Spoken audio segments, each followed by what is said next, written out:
नमः शिवाय। करने कुछ और जा रही थी, कैमरा ऑन कर दिया। मैंने सोचा चलो कुछ बातें कर लेती हूँ, उसके बाद बाकी काम कर लूँगी। क्योंकि माँ के दिन आ गए और मैं माँ के बारे में बात ना करूँ, ये तो होगा ही नहीं।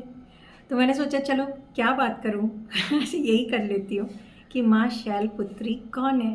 क्योंकि आध्यात्म कहता है ना कि अपने देवी देवताओं को, उनके स्वरूप को, उनके अलग अलग अवतारों को अगर आप अच्छे से समझते हैं, जानते हैं, आपकी डे टू डे लाइफ में वो क्या संदेश दे रहे हैं, वो समझते हैं, किस तरह से उन्होंने अपनी प्रॉब्लम का सॉल्यूशन किया था, वो समझते हैं, तो आप आध्यात्म में सही बढ़ रहे हैं।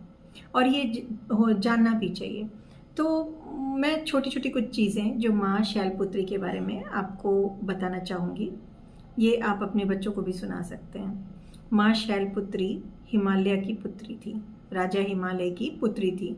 शैल मतलब होता है पर्वत, माउंटेन, और उनकी बेटी, इसीलिए उनका नाम ही शैलपुत्री हुआ।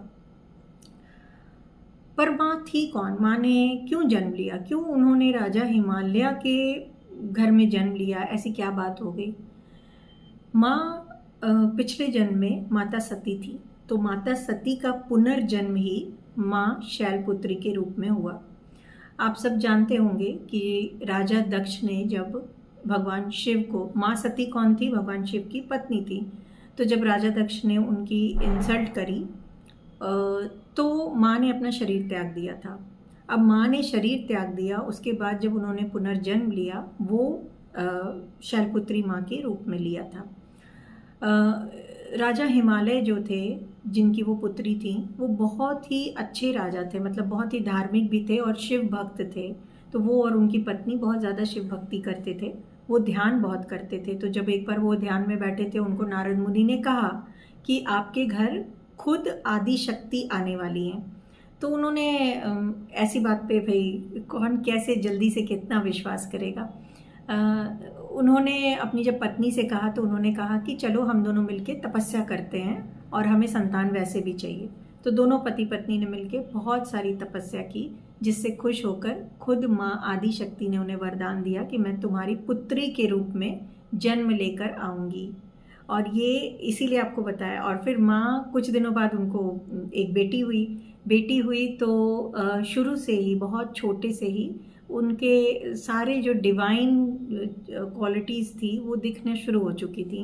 उनको बहुत प्यार था नेचर से, उनको जीव जंतुओं से बहुत प्यार था। बहुत ही काम, स्थिर जो एक पर्सनालिटी होती है वो थी।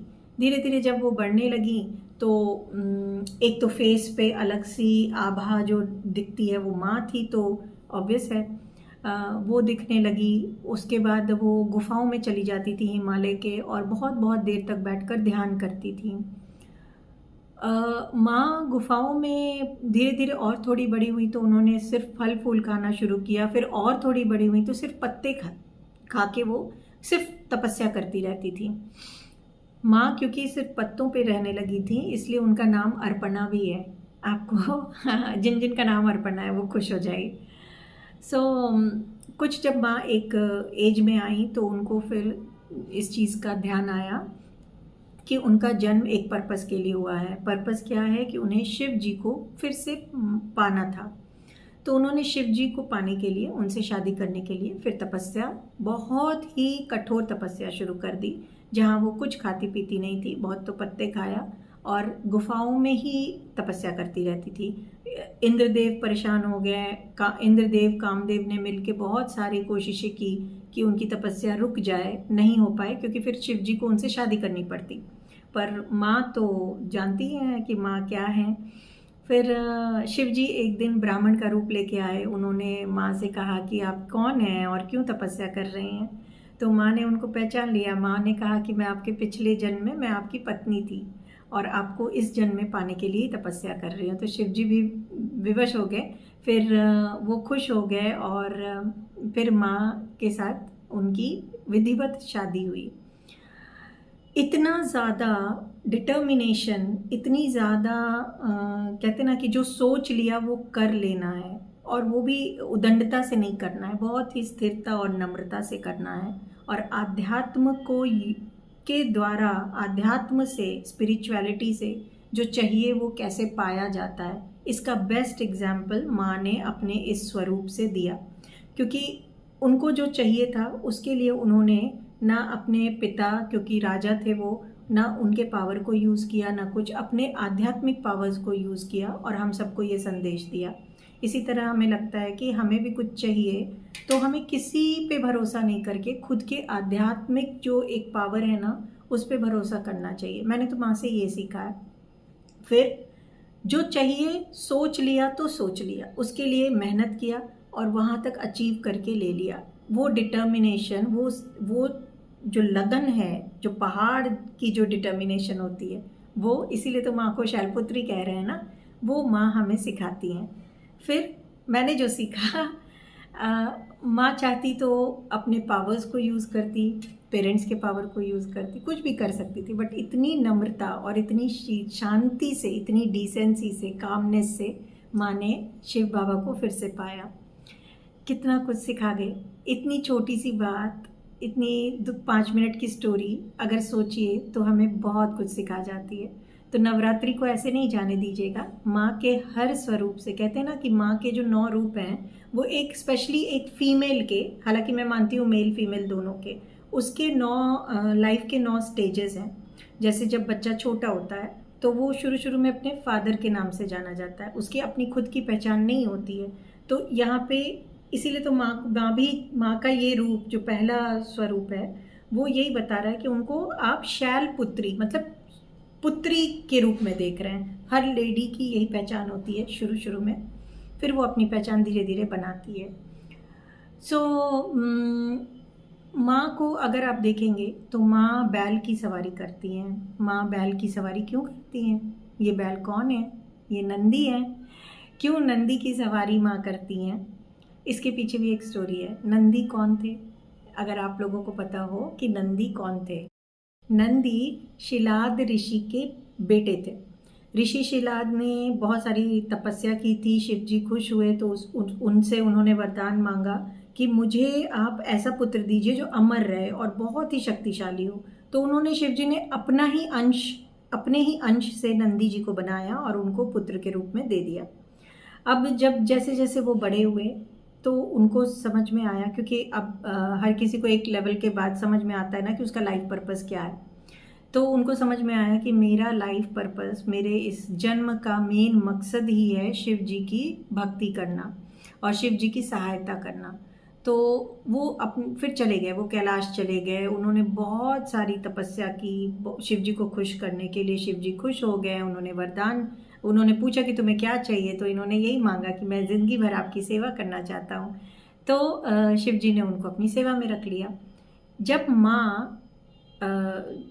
जब शैलपुत्री देवी तपस्या करती थी गुफा में, तो शिव जी ने नंदी जी को उनके प्रोटेक्शन के लिए ड्यूटी दे रखी थी कि उनकी पूरी तपस्या बिना किसी विघ्न बाधा के हो जाए, इसके लिए उन्होंने नंदी जी को वहाँ पे भेज रखा था। और नंदी जी हमेशा लगे रहते थे, कोई भी राक्षस आ रहा है, कोई भी डिस्टर्बेंस आ रही है, वो अपनी ड्यूटी पे रहते थे। तो जब माँ की तपस्या पूरी हुई थी तो माँ ने उनको आशीर्वाद दिया। उन्होंने आशीर्वाद दिया कि जो भी शिव और शक्ति, मतलब मेरी और शिव जी की पूजा करेगा वो तुम्हारी भी पूजा करेगा।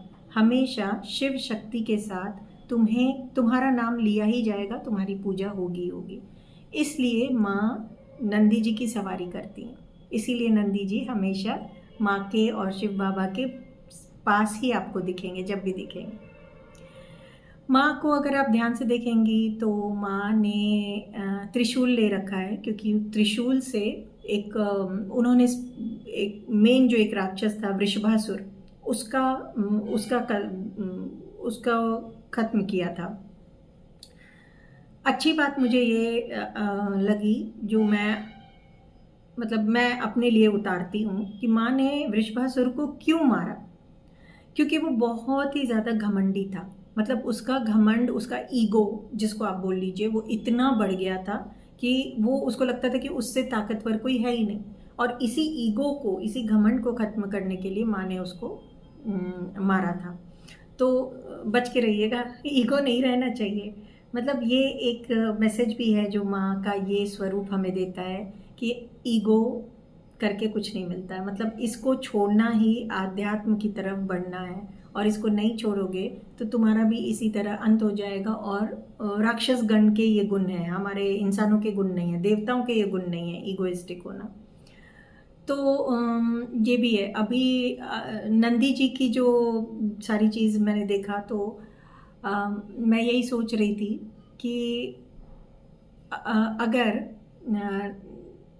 नंदी जी ने एक समय पे, मतलब एक पर्टिकुलर समय पे ये नहीं समझा होता कि उनका जीवन का पर्पस क्या है, तो फिर वो आज शिव बाबा के पास नहीं होते ना, वो नहीं पा पाते जिसके लिए उनके अंश होते हुए भी नहीं पा पाते।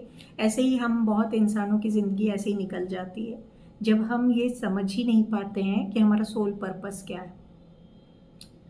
चलिए, अभी माँ को, जब माँ के स्वरूप को आप ध्यान करिएगा, ध्यान से अगर देखते हैं तो माँ के आपको सिर पे आधा चांद दिखेगा, अर्धचंद्राकार चांद। इसलिए माँ को चांद की, इसी चांद को रखने की वजह से सौम्या रूपा भी कहते हैं, सौम्या भी कहते हैं चांद को। लेकिन माँ ने क्यों अपने सिर पे रखा है? शिव बाबा ने भी रखा है, ऐसी क्या बात है? चांद, जो चंद्र देवता थे, उन्होंने 27 शादियाँ की थी, और 27 ये जो उनकी पत्नियाँ थी वो राजा दक्ष की बेटियाँ थी, पर उनमें से एक बेटी थी जो रोहिणी जिनका नाम था, उसको राजा चंद्रदेव सबसे ज़्यादा पसंद करते थे और बहुत ज़्यादा अपना टाइम देते थे। बाकी सब बहुत गुस्सा रहती थी कि हमें अच्छे से टाइम नहीं देते हैं। तो राजा दक्ष ने चंद्रमा को बहुत समझाया, उन्होंने नहीं समझा, उनके बिहेवियर में भी कोई चेंज नहीं आया। तो उन्होंने उनको श्राप दे दिया कि धीरे धीरे तुम्हारा ये जो रूप है वो ख़त्म होने लगेगा, मतलब तुम्हारी तेज जो है वो कम हो जाएगी, ख़त्म होने लगेगी, क्षीण होने लगेगी। और धीरे धीरे ऐसा होने लगा। चांद जो है वो धीरे धीरे शेप में कम होने लगा क्योंकि उसका प्रकाश कम हो रहा था। तो वो बहुत घबराए और उन्होंने माँ बाबा की तपस्या की, उनसे मदद मांगी। तो उन्होंने बहुत तपस्या की, बहुत तपस्या। तब माँ और बाबा ने उनको दर्शन दिए और बोला कि क्या करें, तो उन्होंने हेल्प मांगी। शिव जी ने कहा कि नहीं, हम इस श्राप से तुम्हें 100% मुक्त नहीं कर सकते हैं। देखिएगा, सुनिएगा, समझिएगा। मैं जिस पॉइंट ऑफ व्यू से चीज़ों को समझती हूँ मैं वही बता रही हूँ आपको। क्यों नहीं कर सकते हैं? क्योंकि ये जो तुम्हें श्राप मिला है ये तुम्हारे खुद के कर्मा की वजह से मिला है।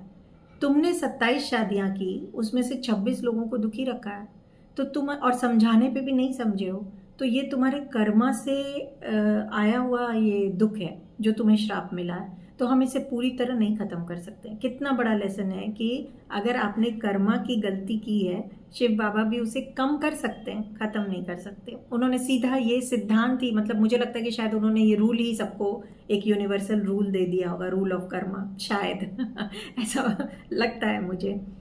तो उन्होंने कहा कि हम इसे थोड़ा बहुत न्यूट्रलाइज कर सकते हैं, बैलेंस कर सकते हैं, ख़त्म नहीं कर सकते हैं। अब कैसे न्यूट्रलाइज करें? तो फिर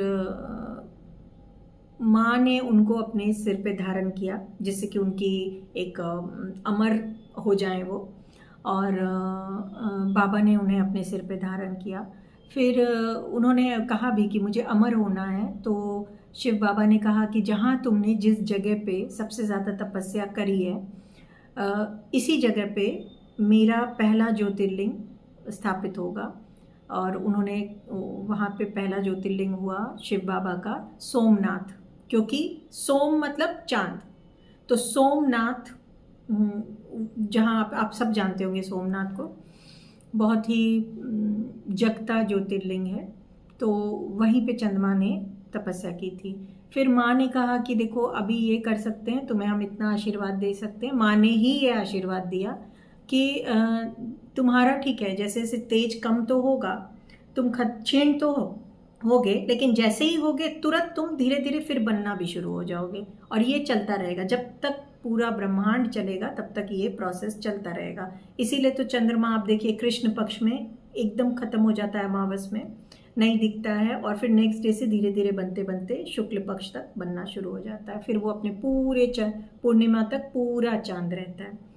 तो ये भी कितना बड़ा एक कह लीजिए कि लेसन है ना। और माँ ने आशीर्वाद भी दिया कि क्योंकि सोम, चंद्रमा को ही सोम बोल रहे हैं, तो उन्होंने कहा कि जो भी सोमवार के दिन शिव जी की पूजा करेगा, मेरी पूजा करेगा, तो उसको पुण्य, वही खासकर अगर हस्बैंड वाइफ मिल के करेंगे तो बहुत ज़्यादा मानसिक शांति, पुण्य, और बहुत सारे ऐसी चीज़ें बताया जो कि जैसे ब्यूटी से रिलेटेड, रिलेशन से रिलेटेड, वो सब फिर चंद्रमा की पूजा के लिए। और इसीलिए इस दिन को सोमवार कहा गया, जिस दिन शिव जी की, चंद्रमा की, सबकी पूजा की जाती है।